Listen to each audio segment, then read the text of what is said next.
Welcome बच्चों। जैसे हमारा चैप्टर जो चल रहा है लीनियर इक्वेशन इन टू वेरिएबल्स, ठीक है। तो सबसे पहले हम आज क्या करने वाले हैं, जितना भी हम अभी तक पढ़े हैं उन सब की यहाँ पर क्या करते हैं, रिवीजन करते हैं। और नेक्स्ट क्लास से हम क्या करेंगे, हमारे जो आगे के टॉपिक्स है उसको कवर करेंगे, ठीक है। याद करिए जो जो चीज़ें हमने देखी थी स्टार्टिंग से, तो हमने जब शुरुआत की थी, याद करिए यहाँ पर हमारे पास में क्या है, यहाँ हमारे पास आपको दिखेगा, यहाँ पर हमारे पास हेडिंग है सबसे पहले लीनियर इक्वेशन इन टू वेरिएबल। बच्चों यहाँ पर जब हमने हेडिंग डाली थी तो स्टार्टिंग में हमने क्या किया था, देखो स्टार्टिंग में हमने देखा कि डिग्री क्या होती है।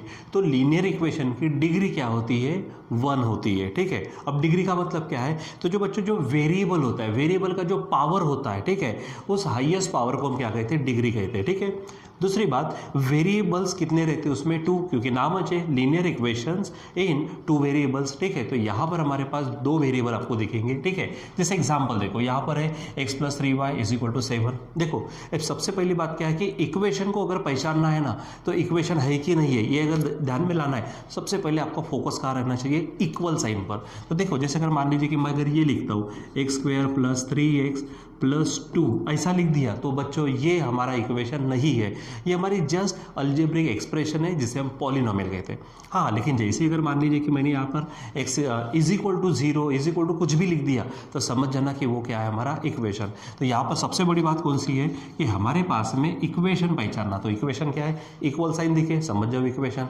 उसके बाद जिसकी डिग्री देखो, यहाँ पर x का पावर, इसको थोड़ा सा मैं बड़ा कर दूँ ताकि आपको वो दिखे और भी अच्छा, ठीक है। तो यहाँ पे देखो x है, x का पावर कुछ नहीं है यानी 1 है। यहाँ पर y है, उसका पावर कुछ नहीं है 1 है, यानी डिग्री कितनी होगी, 1। तो ये लीनियर इक्वेशन हो जाएगा। अब लीनियर क्यों, क्योंकि जब आप इसको ग्राफिकली रिप्रेजेंट करेंगे तो इससे आपको एक लाइन मिलेंगी, इसलिए इसको लीनियर इक्वेशन कहते हैं, ठीक है। जैसे यहाँ पर 4a + 5b = 18 है, तो यहाँ पे a और b के पावर्स देखो आप 1 है, यानी उसकी डिग्री कितनी हो गई, हमारे पास में 1 हो गए, डिग्री 1 हो गई। और 2 वेरिएबल है, a है और b है, यहाँ पे x है और y है, इसका मतलब these are the linear equations in two variables, ये हमने देखा था।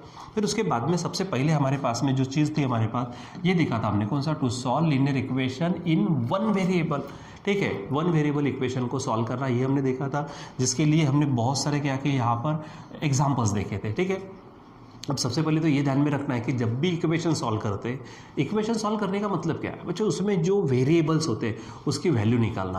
अब 1 वेरिएबल इक्वेशन है तो एकदम सिंपल है, वेरिएबल को अकेला करना, उसके साथ जितने भी नंबर्स आएंगे, जो जो चीज़ें एक्स्ट्रा की होंगी उसको हटा कर क्या कर देना, उस वेरिएबल को अकेला कर दो, तो बन जाएगा आपका वो वेरिएबल सिंगल, और वही होगी उस वेरिएबल की वैल्यू, और उसे ही कहते हैं, उस प्रोसेस को ही कहते हैं हम इक्वेशन को सॉल्व करना रहेगा।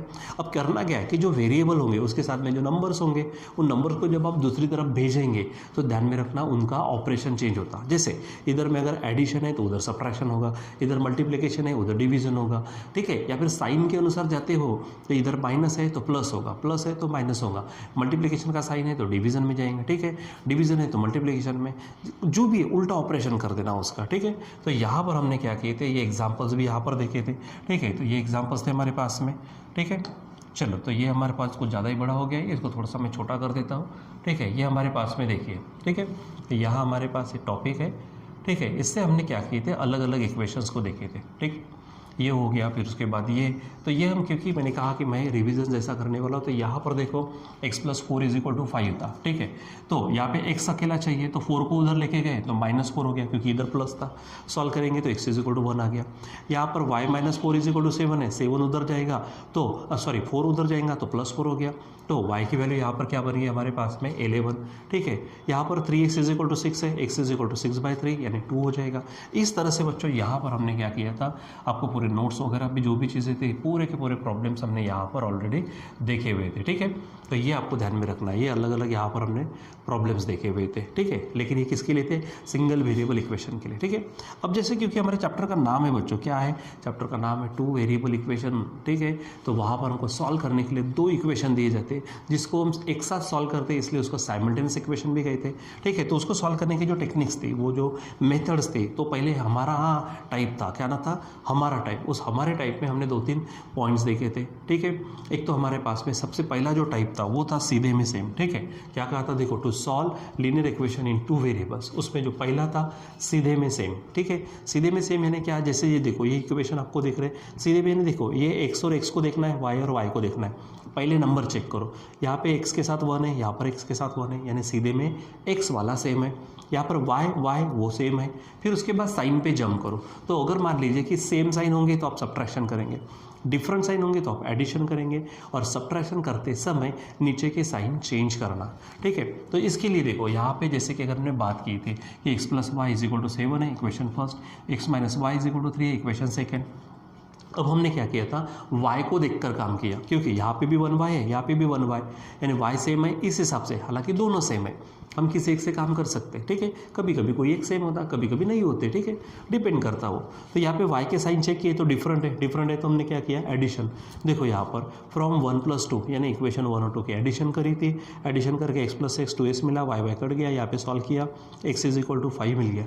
फिर ये x = 5 जो भी इक्वेशन ईजी लगे दो में से उसमें रख दो तो आपका आंसर हो जाएगा, ठीक है। तो x = 5 ने पुट किया था इक्वेशन 1 में, तो जहाँ पर x आएगा वहाँ पर आपने 5 रखा, प्लस y = 7, y को सॉल्व करेंगे आपको सॉल्यूशन मिलेगा।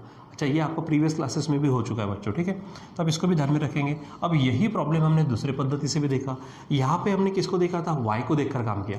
अब हम x को देखकर अगर काम करते तो यहाँ पर देखो ये साइड में इक्वेशन ले ली हमने, तो यहाँ पर वही इक्वेशन है, देखो ये देखो वही है, तो यहाँ पर x और x देखो उसको देखकर काम किया, ठीक है, सिंगल है यानी सेम है।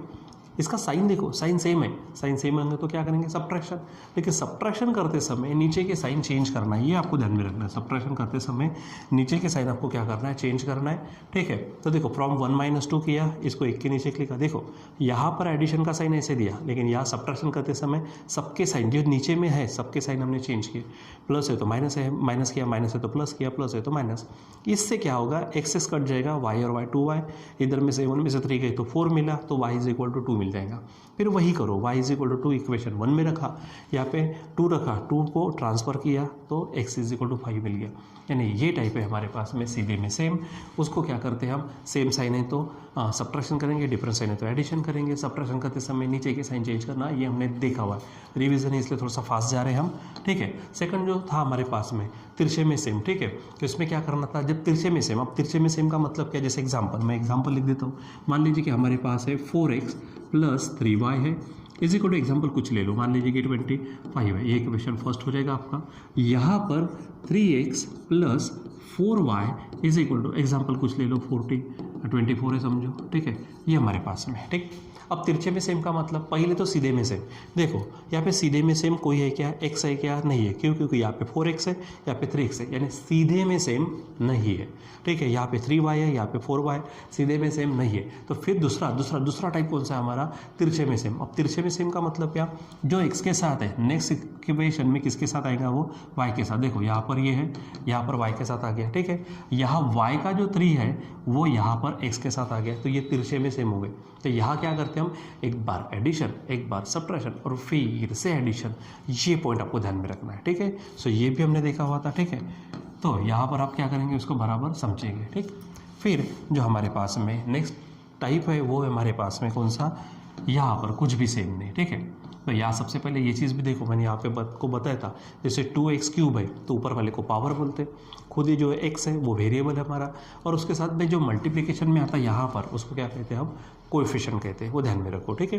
फिर यहाँ हमने क्या कहा था, कुछ भी सेम नहीं, यानी तीसरा टाइप कौन सा था हमारा, कुछ भी सेम नहीं, यानी सीधे में सेम, ठीक है। उसके बाद तिरछे में सेम, वो नहीं अगर है तो आप जाएंगे कुछ भी सेम नहीं, ठीक है। तो उसके लिए क्या करना, किसी एक वेरिएबल, किसी एक को, यानी 2 वेरिएबल है x और y, उसमें से किसी एक को सेम बनाना, उसके लिए कोएफिशिएंट का उल्टा मल्टीप्लिकेशन करना, ठीक है। अब जैसे आपके पास में जो एक्सरसाइज थी, उस एक्सरसाइज के अनुसार अगर आप जाते हो, ठीक है, तो वहाँ पर देखो x + 7y = 10 था, 3s - 2y = 7 था। यहाँ पे ना सीधे में सेम है, ना तिरछे में कोई सेम है, इसलिए किसी को सेम बनाया। उसके लिए कोएफिशिएंट का उल्टा मल्टीप्लिकेशन कर दिया। जैसे x को देखकर काम किया, तो यहाँ पे x के साथ 1 है, यहाँ पे x के साथ 3 है, तो इसको 3 से मल्टीप्लाई कर दो, यानी इक्वेशन 1 को 3 से मल्टीप्लाई किया तो ये 3x हो जाएगा। अब इसका जो 1 है इससे करेंगे, लेकिन 1 से काम करने की ज़रूरत नहीं है, आंसर वही आता, इसलिए यहाँ एक ही बार काम किया। देखो यहाँ पे 3x प्लस, देखो इसको किससे किया 3 से, तो 3x हुआ 21y और ये 30, बाकी पहले जैसा ही है, ठीक है, वो ध्यान में रखो।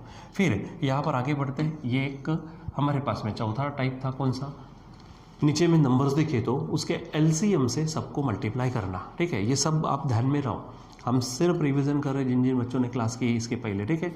सो उनको ध्यान में रहेगा, ये पट से आ जाएगा। तो नीचे में नंबर्स देखे तो क्या करना, एलसीएम से सबको मल्टीप्लाई करना। एलसीएम के लिए क्या करना, बड़े का टेबल बोलो, छोटे से चेक करो, किस तरह से वो भी हम समझ गए थे, ठीक है, समझ चुके थे।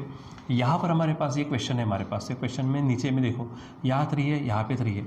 अब सिंगल नंबर है, सिंगल नंबर का एलसीएम तो वही होने वाला है, तो आप सबको किससे मल्टीप्लाई करेंगे, 3 से। तो 3 से यहाँ पर मैंने मल्टीप्लाई कर दिया, यहाँ से 3 गायब होगा, यहाँ पे 3 चिपकेगा, यहाँ पे 3 गायब होगा, इक्वेशन मिल गया।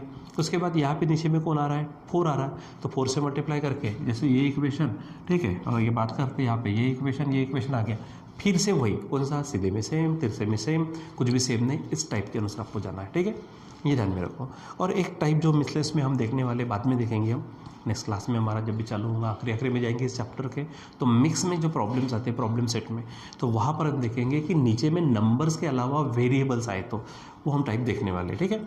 उसके बाद में हम यहाँ पर आगे बढ़े तो यहाँ हमको क्या नज़र आया, देखो, तो हमने डिटर्मिनेंट देखा था। वो डिटर्मिनेंट इसलिए क्योंकि हमको क्रैमर रूल से इक्वेशन को सॉल्व करना है, ठीक है, क्रैमर रूल से इक्वेशन को क्या करना है, सॉल्व करना है। तो उसके लिए क्या करना पड़ेगा, सबसे पहले तो डिटर्मिनेंट देखना है, सिंपल ध्यान में रखना है डिटर्मिनेंट का मतलब क्या है। तो डिटर्मिनेंट का मतलब क्या है, जैसे ये 2 वर्टिकल लाइन है, ठीक है, उसके बीच में अगर मैंने नंबर को डाल दिया, ठीक है, कुछ भी ऐसे नंबर, तो ये जो अरेंजमेंट है इसी को हम क्या कहेंगे, डिटर्मिनेंट, यानी सिंपल क्या बोलेंगे हम, वर्टिकल लाइन्स में नंबर्स की अरेंजमेंट, उसको क्या ध्यान में रखेंगे हम, डिटर्मिनेंट ध्यान में रखना है आपको, रहेगा ध्यान में, ठीक है, वर्टिकल लाइंस में नंबर्स की अरेंजमेंट। एग्जांपल है 3 5 7 2, ठीक है। रीडिंग कैसे करेंगे इसको, जैसे इसको नाम दिया डी समझो, तो क्या बोलेंगे यहाँ पर हम, D is the determinant of 3 5 7 2, आप ऐसा पढ़ सकते हो उसको, ठीक है। फिर डिटर्मिनेंट की वैल्यू कैसे निकालना, तो डिटर्मिनेंट की वैल्यू निकालने के लिए क्या करना, क्रॉस मल्टीप्लिकेशन की सब्ट्रैक्शन करना। क्रॉस मल्टीप्लिकेशन की क्या करेंगे यहाँ पर हम, सब्ट्रैक्शन, ठीक है। तो ये ध्यान में रखो। तो सबसे पहले क्या करना है, देखो कभी भी मल्टीप्लिकेशन तो करना है, लेकिन कैसा, पहले ऐसा काम करेंगे, ठीक है, जैसे यहाँ पर पहले 3 और 2 का करेंगे, ठीक है, और बाद में ऐसा यानी 7 और 5 का करेंगे। इस तरह से सॉल्व करके बताया, ठीक है, पहले 3 और 2 का, फिर 7 और 5 का, दोनों का मल्टीप्लिकेशन कर लिया और बीच में सब्ट्रैक्शन का यानी माइनस साइन डाल दो, यानी सिंपल क्या बोलेंगे, क्रॉस मल्टीप्लिकेशन की सब्ट्रैक्शन हो जाएगा। तो ये डिटर्मिनेंट सॉल्व करना हो गया। फिर आगे जब बढ़ते हैं हम, ठीक है, तो आगे जब बढ़ते हैं तो वहाँ पे हमको क्या नज़र आता कि ये देखो, to solve equations by Cramer rule, ठीक है, क्रैमर रूल से इक्वेशन सॉल्व करना। तो सबसे पहले मान लीजिए कि हमारे पास में 2 इक्वेशन देगा हो, समझो हमारा जनरल इक्वेशन क्या है, ये ax + by + is equal to c1, या फिर इधर में भी दे सकता कोई नंबर से, समझो equation first a2x + b2y is equal to c2, equation second है। वहाँ पे पहले आप हेडिंग डाल देंगे फ्रॉम 1 and 2, तो वहाँ पे 3 डिटर्मिनेंट्स आपको लेना है, 3 डिटर्मिनेंट्स लेना है आपको, ठीक है। कौन से, पहला d है, तो d क्या बोलेंगे, x की y की x की y की, क्या बोलेंगे आप, d x की y की x की y की। अब x की y की क्या है, तो यहाँ पर x का जो कोएफिशिएंट है उसको x की बोलेंगे, जैसे a1, फिर y की यानी y का कोएफिशिएंट b1, फिर से दूसरे इक्वेशन में x की यानी a2 और y की यानी b2, ठीक है, यानी वो कोएफिशिएंट्स लिखना है यहाँ पे की, तो यानी x का नंबर y का नंबर, ऐसा बोलते हैं ना, y का कोएफिशिएंट, तो x का आप लिख सकते हैं, ठीक है, x का कोएफिशिएंट y का कोएफिशिएंट ऐसा बोलो। यहाँ पे ध्यान में रखने के लिए आप बोलेंगे x की y की x की y की, ठीक है। दूसरा फिर dx है, तो देखो एक बार d अगर मालूम हो गया तो जहाँ dx लेंगे तो जहाँ x आए उसके जगह पे सामने की बोलो, सामने की संख्या, कौन सी संख्या, सामने की। तो यहाँ पर dx है तो सामने की कौन होगा, c1, ठीक है, यहाँ पे भी सामने की कौन होगा, c2, और बाकी y की तो b1 b2 जैसे का तैसा रखना है, ठीक है। उसके बाद dy है, तो इसी में क्या करना है, y की है तो उसके जगह पे सामने की डाल दो, ठीक है, c1 और c2 डाल दिया, वो पहले जैसा है। उसको सॉल्व करेंगे, सॉल्व करने के बाद में आपको क्या मिलेगा, ठीक है, बाय हेडिंग डालना, by Cramer rule, x = dx upon dy, y = dy upon dy। तो इस तरह से आपको हमने क्या किया था, यहाँ पे एक क्वेश्चन भी आपको यहाँ पर समझाया था, ठीक है।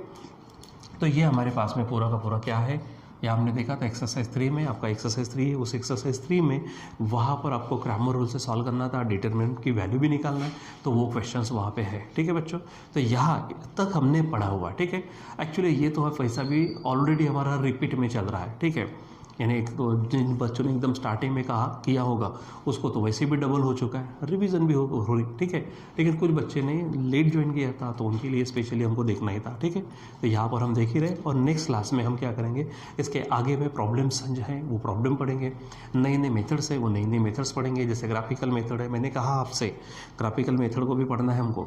उसके बाद में जो नीचे में अगर वेरिएबल्स आए तो उसके लिए क्या करना वो भी हमको पढ़ना है। फिर उसके बाद वर्डेड है प्रॉब्लम्स होते हैं तो वो भी हमको पढ़ना है। तो बराबर स्टेप बाय स्टेप हर दिन हम उसका क्या करेंगे, धीरे धीरे उसको पढ़ते जाएंगे, आगे बढ़ते जाएंगे। फिर बाकी चीज़ें तो आपको मालूम है, आपके गूगल मीट पर ओरल भी चालू है, असाइनमेंट देना चालू है। ठीक है, अपने ग्रुप टेस्ट भी चालू है, यानी 2-3 चैप्टर मिलाकर चैप्टर वाइज टेस्ट भी चालू है आपकी। ठीक है, वो सब चीज़ें चालू है, और आपको जो भी डाउट्स वगैरह आता उनके लिए भी हम खुद है और हमारा जो स्टाफ है वो भी आपका डाउट वगैरह सब भी क्लियर कर रहा।